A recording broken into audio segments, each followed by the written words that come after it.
वनात संध्याकाळ उतरत होती. बुद्ध आणि भिक्खू शांत ध्यानात बसले होते. अचानक धड धड झाडांची पाने हलली, जमिनीने थरथर कापली. भूकंप. भिक्खू घाबरले. काहींनी तर देवांना आठवू लागले. एक भिक्खू धावत बुद्धांच्या पायाशी बसला. भगवान, देव रागावले का? हा भूकंप त्यांच्या कोपाचा आहे का? बुद्धांनी डोळे उघडले.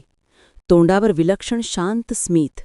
ते म्हणाले, भिक्खूनो, ना देव रागावले ना कुणी शिक्षा देत आहे. भूकंप हा निसर्गाचा खेळ आहे, देव घटित नाही. भिक्खू आश्चर्यचकित झाले. मग भूकंप का होतो भगवान?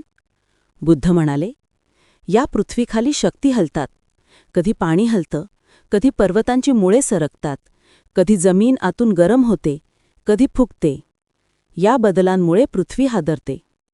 मग बुद्ध पुढे म्हणाले, या जगात जे काही घडतं ते देवांच्या इच्छेने नाही, धम्माच्या नियमाने, नैसर्गिक कारणांनी घडतं. भूकंप थांबला. वारा शांत झाला. आणि भिक्खूंच्या मनातील भीतीही शांत झाली.